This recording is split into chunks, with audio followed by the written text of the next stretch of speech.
When would you know if you're a prisoner? Like, at what point would you recognize that you're a prisoner? Like, would you have to be like pulled out of your bed, restrained somehow in handcuffs, and then treated very officially? You go through this ritual where they photograph you, and you are now a prisoner. And you have that psychological thing done where they convince you that because this was done to you, that this is somehow who you are now, and all this kind of jazz. Why? Oh, and at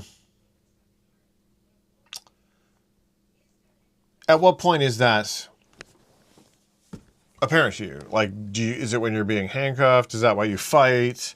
Or is it after you fight when you're in the squad car? Or, if you don't go through that, I guess you're not a prisoner. I mean, if you woke up one day and all of a sudden you were in a jail cell, you'd be like, well, how did I get here? You know what I mean? But you wouldn't have that whole arrest process. But, once you're in the jail cell, you'd think you're a prisoner because obviously you're a prisoner, right? So if you're not in a jail cell, right, then quite clearly you're not a prisoner, because how would you be a prisoner? Unless, of course, you could be imprisoned in other ways. Like if you were to be imprisoned, how would you be imprisoned? I think maybe, well, your movement would be restricted, right? That's a trait of a prisoner, right? You cannot go somewhere. Now, when it comes to governments, you're able to, you can come and go inside your own country, generally, unless you used to have papers, you have to go everywhere, Do you ever think that, like, maybe, you wouldn't be a prisoner then? I mean, you might want to get out of the country, but you wouldn't be a prisoner at that point, would you? Or are you a prisoner? Or you're just a citizen of an oppressive government at that point? But at what point, like, even in that culture, though, you get, like, picked up and carted off to a bad place, like a gulag or some crappy joint. And then you're a prisoner then, right? But, like, I mean, so I think a lot about this. And it seems to me that if you own guns, you're not a prisoner or a slave. I mean, I haven't really found a case in history. I mean, generally, weapons in general, where you have a slave class or a prisoner class that has weapons. That just does not exist. So I don't know if that's like a causation thing or whatever, but that's sort of a, like a brain check, sort of like one of those identifying markers. Like if you're hanging out with people and you're like, hey, what are we doing tonight? Well, we're going to be drinking blood.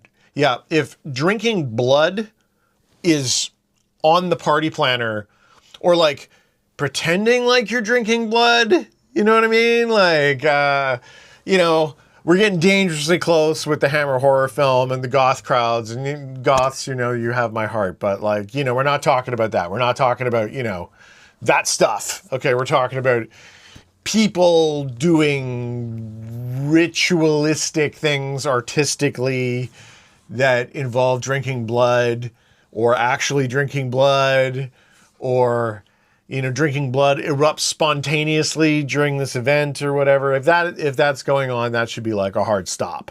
Like, we're done here, right? Like, I'm going to exit at this particular juncture. So like there's things like that should be an indicator to you. Like, so I think that like if you own weapons, historically, you haven't been a slave. So if people take your weapons away for whatever reason, you don't happen to have weapons anymore, which is one less thing that makes you feel like you're not a slave. You know what I mean? I mean, which is kind of funny because the way they kind of do things now is they sort of like convince you. They like, hey, how you doing? I'm Big Brother. I behind my back, I've got a whole bunch of pain. So I'm just going to be very friendly, and I'm going to tell you what is happening. So what's happening now is that there are dangers from forest fires all over where you live, and because there's dangers there, you're not able to go outside anymore unless you're in a truck. Yeah. And if you do, we're going to fine you like thousands of dollars and seize your bike and all your equipment and everything. And you'll be arrested. And this will be a criminal charge. And your life will be horrible. If you try to, you know, go into the wilderness. Which means like, well, okay, you know, because nothing I can do about that, right? No, what am I going to do? All right. So what does that mean exactly? Well, you can't ride, you know, you can drive a truck, but you can't ride any motorcycles or anything like that on Forest Service roads or get into the backcountry on any level. So there's a lot of areas that you can only access in the backcountry with ATVs and bikes. Okay. So let's just understand that. And since bikes aren't allowed to go there, you see what I mean? They've cut off not only those areas of Forest Service roads, but all the areas beyond where the truck cannot go. So they've restricted all your backcountry access, period, because of the forest fire situation. Which you're like, okay, you know, I guess that kind of makes sense because, I mean, it's pretty much unprecedented forest fires right now in the province.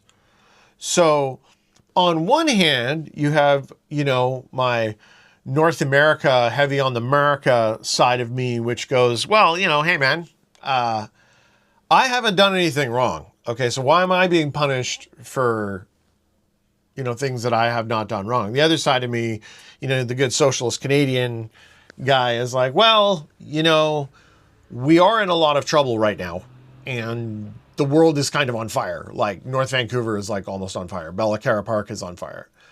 And to which you might respond, well, how are these fires getting started?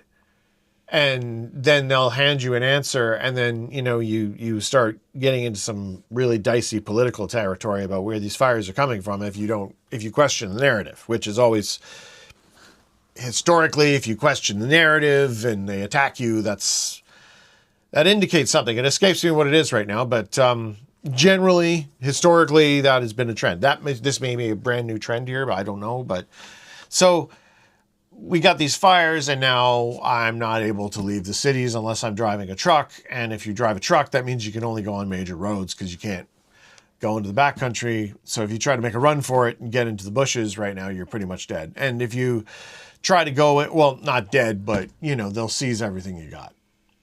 And, like, I guess I get it. You know, let's have a wilderness to go to, you know. But there's a lot of steps that have brought us to this spot in the place where I live, you know? Like if you tried to do this in Florida, I don't think it would work. You know, if you tried to do this in one of the many, you know, redneck and gun counties, I don't think you'd be able to do this. And a lot of people were like, well, good. And I don't know if it is good. You know, that's one of the great things about being the kind of Canadian that I am, is I really like having crazy American neighbors. This is true. This is God's truth. I do. I enjoy the fact that my neighbors to the south are essentially like there is a gun culture down there that like gets an odd satisfaction out of firing fully automatic weapons at really anything. You know, anyone who doubts this needs to go check out Kentucky Ballistics. And like which is probably the most America channel I've ever seen. Like genuine, like if I was going to say, you know, if they were going to put me up and I had, like we were all at a table right now, say, what's the most American YouTube channel you can think of? And I would say probably my in 10 seconds or less, I'd come up with Kentucky Ballistics. It's probably the most American that ever America. So, you know, having a friend like that, like Kentucky Ballistics, I don't know him, by the way, at all. Like, I should state, you know, like I've never contacted the guy. I followed his channel. I don't even know I'm not even subscribed to him. But I'm aware of his story and I enjoy his content. I should subscribe to him. Am I subscribed to him? No, I don't think I am, but I should, and you should too. I will. I'm going to subscribe to him. But Kentucky Ballistics, yeah, if you're at all into that sort of thing, his channel is very America. So it's good to have friends like that. Is my point. So if you were going to go to a bar, or you had to go pick up, you get a call from your buddy and his daughter is in trouble and she's at a party, and yeah, she made some bad mistakes, but you got to go in there and get her out of this party because she's in trouble and they don't want to call the cops. And, you're going to go over there and go pick up your buddy's daughter from this party, and you're going to call a buddy to go with you. And who do you call? I would submit it would be the guy from Kentucky Ballistics, right? And it doesn't really matter what kind of party she's at that point. It could be the fascist party, the communist party. It could be could be some crazy communist party. But I'm pretty sure that guy would, you'd be able to pull it off. You know what I mean? And that's one of the great things about Americans, is that when you use America for good, you get to be a good guy. But you have, when you use America for bad, you wind up with death knights and evil paladins and stuff like this, and they wind up making monsters, and that's not good. So we've got to shift it back to our happy, ballistic friends to the South. That's one of the great things about Americans, and I really enjoy their whole take on things. And as a Canadian, I've sometimes thought, what if I was born 30 miles to the south? I'm right now, I'm the icy Mexicans, I suppose, is what they'd call us, or whatever. But we're these guys. I mean, I like Canada. I like being Canadian. I took an oath to defend the country, but my country is kind of dissolved since they started violating the Nuremberg treaties and stuff. So you sort of get into this position where, I imagine the people of Iran are in. Really? I mean, they killed 40,000 people in 2 days over there, right? In Iran, right? So, and they hang people all the time. They're hanging 150, 200 people a month over there, okay? The government just snaps you up and you're gone and you vanish and that's it. But I was talking to a guy about this and he said to me, and I said, man, that sucks. He's showing me all this Persian architecture and everything in Iran, right? And I'm like, man, that sucks. And he's like, yeah. And I said, do you miss home? And he's like, oh yeah, very much. And I'm like, but the government's all crazy. He was like, well, I still love Iran. He said, it's you can choose your wife, but not your mother, is what he said. And I thought that was pretty good. I'm like, huh. Well, I don't know, because as a Canadian, we're basically only been here for a couple generations anyway. And before that, I'm Irish. And so as a people, we're kind of, if you believe in any of that sort of stuff, they're fairly mercenary would be my argument. So I'm sort of like, yeah, okay, I get it. I try to be adaptive. I prize being adaptive as being a really high personal quality. So maybe I don't put as much into that whole, your obligation due to where you happen to be born thing. I try to think fairly logically. I say, as I broadcast about my interdimensional gateway theory where Bigfoot comes from. Yeah, I know. It's a hotbed of contradictions here, but bear with me. So, yeah, I liked what he said about the whole, you can choose your wife, but not your mother. I like that idea where you can't really choose your homeland.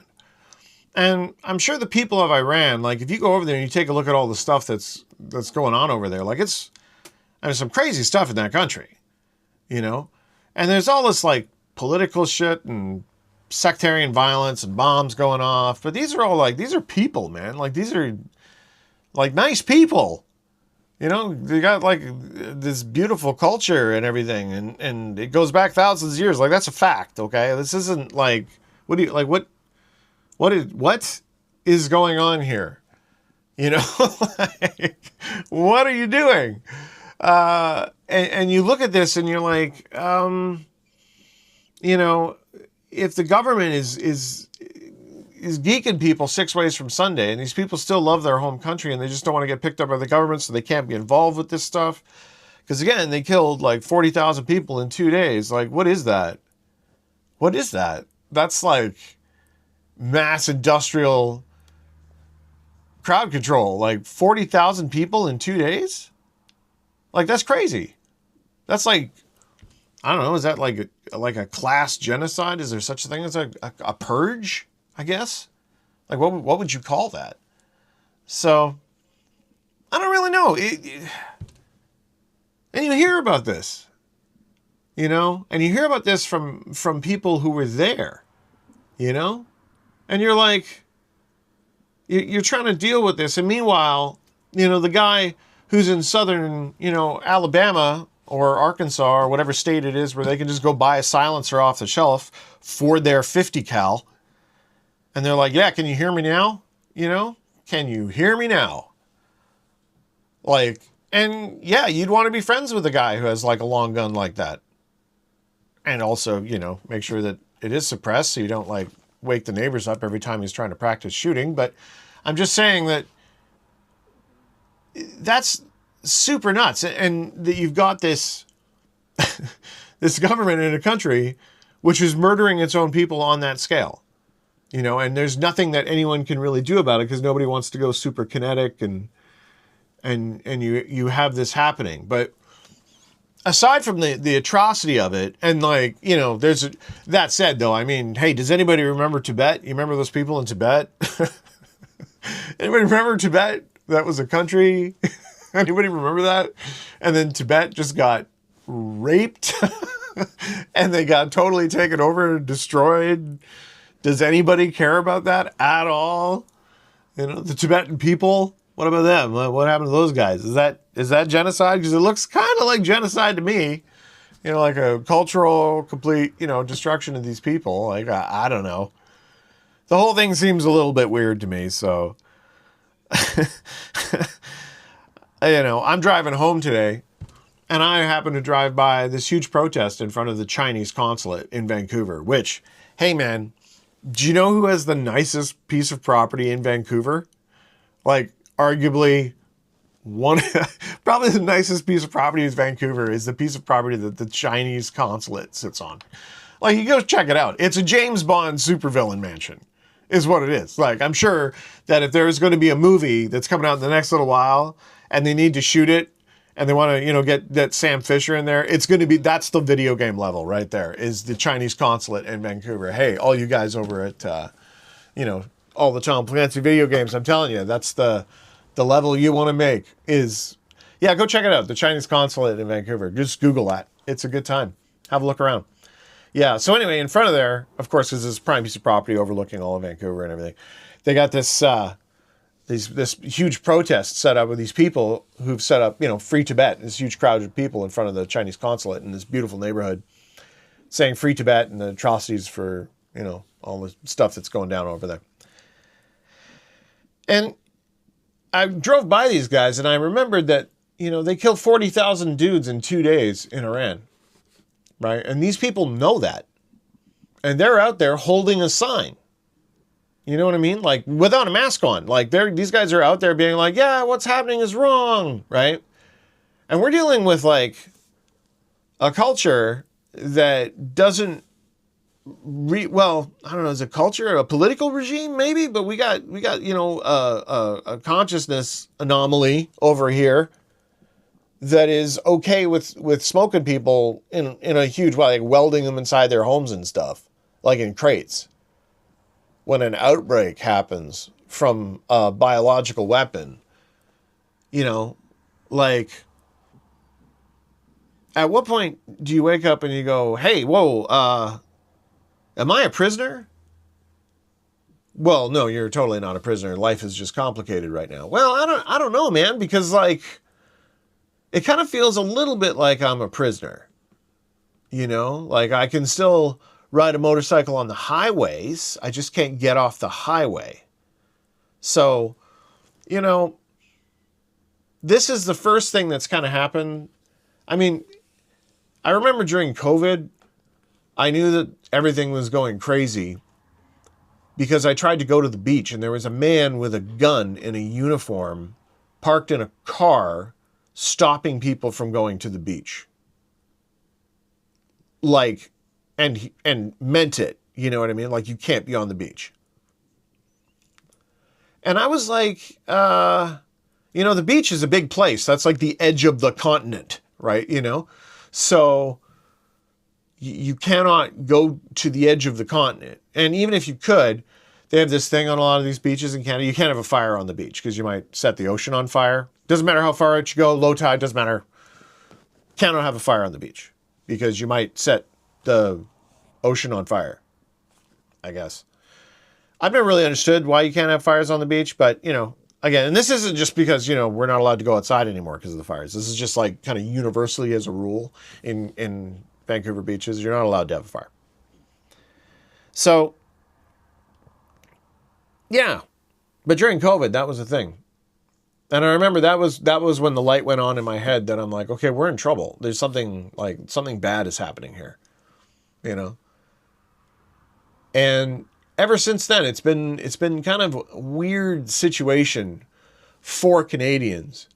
And up until now, for me, I've always kind of been sort of happy. I was like, the crazier the Americans get, the more you get more Bubba, the more Kentucky ballistics you can get.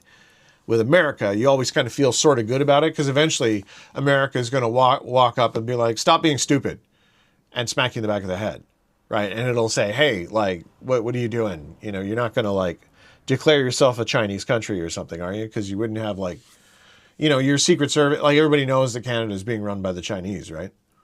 Like CSIS has said that the whole country has been infiltrated by Chinese money. If you go like nationally, right? And the weird thing is, it's like, the people of China, like Chinese people, they're people, right? So they're like the Iranian people, right?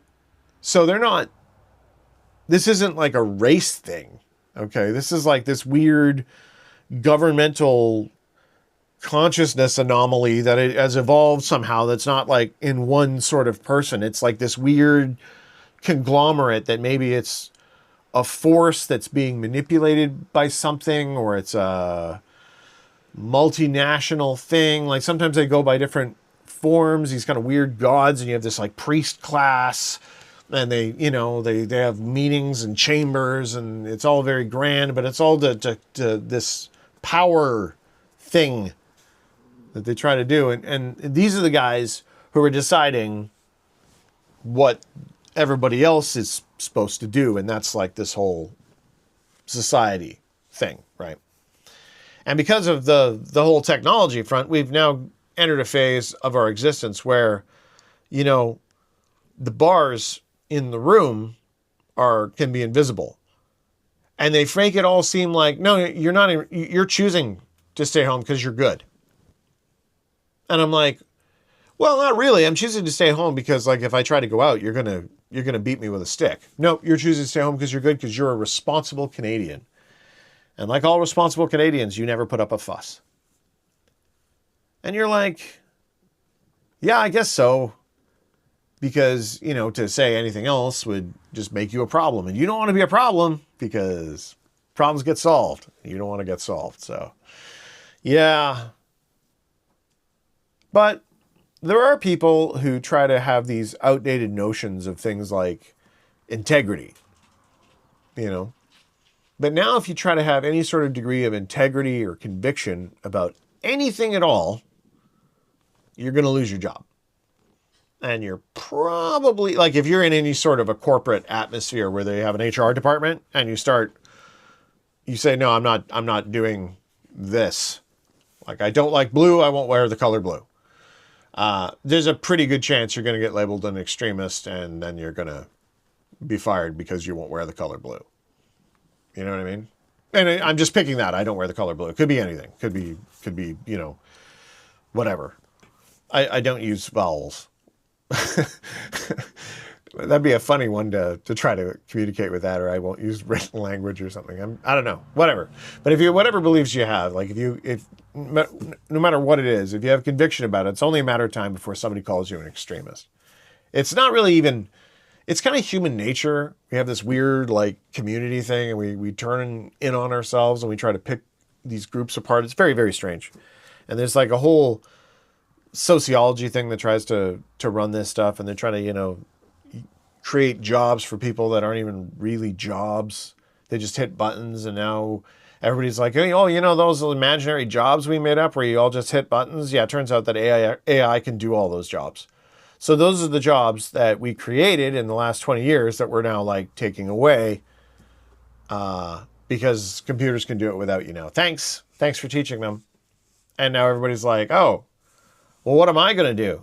Well, I guess you're going to adapt. Well, and then of course you've got socialism in the wings, being like, see, the machine was a lie. You should become a Marxist, Leninist, socialist psycho, which is not how this works. There's a third path. So I think that what you need to do is you need to understand that at some point you have to try to be self-reliant. Like you really need to understand that no matter how much restrictions are on you or whatever, you need to be able to sit down and recognize that you're in a cage, on some level, right? Like if you can't see and you can't admit to yourself that you're in jail, some kind of a restrictive state where you're not in control of your freedom. And that's a painful thing to recognize. And I'm not just talking about like, well, whatever, man, you're just not happy because you can't walk down the street with a claymore strapped to your back. And I'm like, well, actually, in Canada, you can do that, but all depends on your reasoning, and it's all these weasel words, and yeah, it's really, really strange. But if somebody had the wrong kind of folding knife in his pocket, he could face additional charges for having a prohibited weapon. Even though you both got jumped by ninjas, because you can't defend yourself legally in Canada. There is no right to defense, So this is what's coming for America. This is what's going to happen. Because if you look at all the regimes in the world, they're doing this to their own population. If their population is in any way cohesive or nationalistic in any way, where they're proud of their nation in any way, they just import like 3 times the original population that's there of an immigrant population from anywhere in the world, really. And then you've got this mass dilution and people who are so hungry and they just want to survive, they will get along because they're immigrants. And if there's a problem with any of them, you can just deport them. So you immediately have a gun to the heads of, like you had 2/3 of your population is imported, so you have guns to the heads of 2/3 of your population. And what can't you do with that? Especially with AI and social media and all this kind of jazz. So it's like, do you fault these people? It's brilliant, really, because you can't really fault these people who migrate into your country who want to like build a better life. Because if I was in their position, I would do the same thing, right? And even if it was illegal, yeah, man, I totally would, for the good of my family. Yes, I would do that, And I think anybody who's honest kind of would. Now, does that mean that you should be able to do that? Well, I mean, that's the great game, isn't it? If there's an opportunity there, I think some people will try to do it if there's a payoff or however they feel for it. I mean, maybe I would. You got to think long term. If you were going to go and have children, and there was like, you have to have some sort of path to resolution. You can't live and all your children live as outlaws for the rest of your life, So, I don't know. You try to be reasonable and responsible and play by the rules as a good Canadian, and suddenly you wake up one day and you realize you're a prisoner in a cage. So I don't know how that happened, but yeah, we're not allowed to ride motorcycles outside anymore.